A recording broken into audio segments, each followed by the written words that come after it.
Hi everyone, welcome back to English with Yakshi, and this is our third video in the series of Business English, and this one is slightly going to be about grammar, that how you can sound clearer and more confident at work. So there are some grammar rules that we will discuss. We are not gonna make it complex, but we are gonna make it easier. So I'm going to tell you what are the common grammar mistakes that people make and how we can fix them. So let's get started. Now the first one, so this video is primarily going to be about sentence structure. Why sentence structure matters? Because the moment I talk to any of the student, they all say that I know all the tenses, I know the verbs, I know the parts of speech, still there are a lot of grammar errors in my sentence. And once I talk to them, once I check their answers, I get to understand that it's not a problem with tenses, but it's how you formulate a sentence, how you construct a sentence.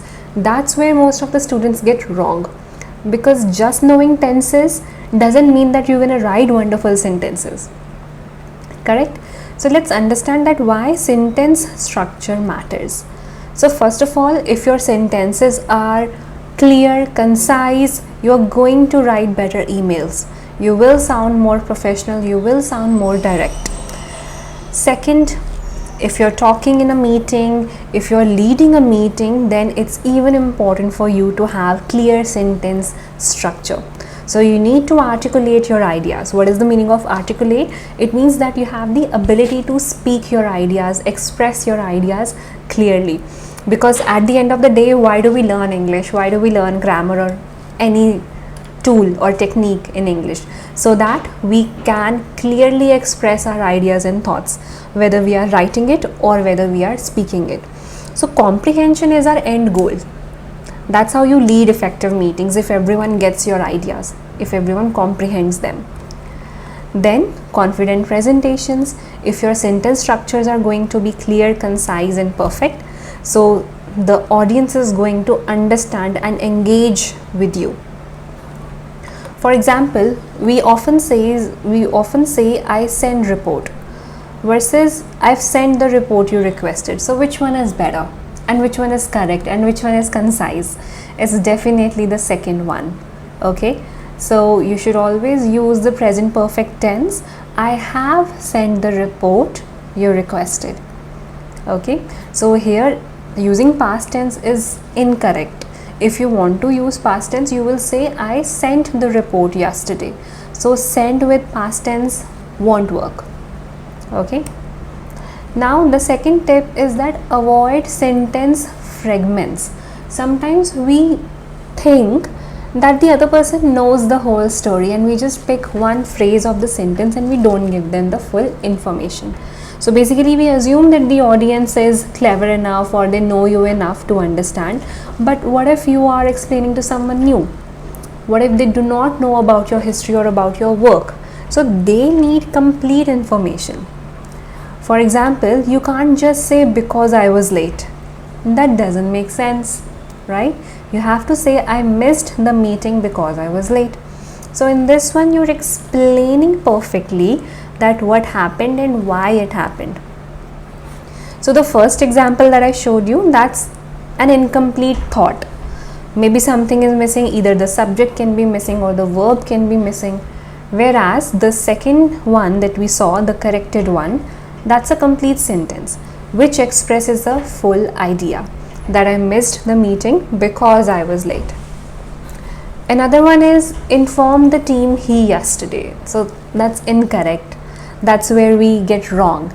So the subject is he and the verb is informed. So always we follow subject plus verb plus object. That's the basic sentence construction that we follow in active voice. So this construction is for the active voice. If we make some changes to it, we can use passive voice, but currently since we are just understanding sentence structures, let's stick with the active voice. So the correction is that the subject will come first. He informed the team yesterday. Okay, so he is the subject, informed is the verb and team is the object. So this is how you have to think a little bit, that how am I starting my sentence? Is it correct? Am I missing any subject? Am I missing any verb? So you have to be like a detective. That's what I tell all my students. You have to be like a detective and check your answers as well. Did I make a mistake? And you won't believe that most of the students, they don't revise what they wrote. So if you're writing something, do revise it in the end, because there might be some silly errors which you can correct if you give it a revision. Okay. Now the third one is using linking words. Now this is one of the most important tip that you can use, because the moment you use these linking words, they're also known as conjunctive adverbs. That's a complex name, but if you want to remember it, these are called connectors or linking words. So these are however, therefore, in addition, as a result. You can use also, moreover. I'm just giving you some more examples. Furthermore, okay, therefore, hence.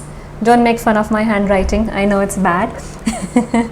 All right, now an example. I finished the task, however I need more data to proceed. Now think of it this way, that one employee came to you and he said, I need more data. I did the task, I need more data. That's like a simple version and it sounds a bit rude as well. But when you say, I finished the task, however, I need more data to proceed. Now that sounds smart. That's what we're talking about, right? So you should use these linking words. I know it gets difficult in the beginning to add these words into your speech, but slowly you will build this habit. Keep these notes with you whenever you're practicing. Pick one linking word and use it in your sentence. I'm not even asking you to pick 4 of them or 8 of them. Pick one at a moment, add one sentence with it. That's it. Okay. Now the fourth one. So the fourth one is really interesting, but it is difficult at the same time. So this means that you have to vary the sentence types. It means you have to make some changes to the way you're writing your sentences. Now some sentences can be short, some sentences can be of a medium length, and some sentences can be long. So you have to understand that how can you include a variety of sentence types. For example, a short one can be used for emphasis, whereas a long one can be used for details and context. So if you have to be concise in your email, you just have to give the message, then go for a short sentence. But if you are explaining someone, if you're training someone, then your speech has to be long and full of context. Okay. Now another thing which comes in here, another complex thing, that's why I told you it's difficult, because you need to learn how to create simple sentences, compound sentences, and complex sentences. I will be creating one separate video on these 3, because these are the big guys and they take more time, right? So when it comes to grammar, let's give them their separate time as per the need. Now the simple sentence is, I'll send the file. Pretty short, one kind of information, pretty simple.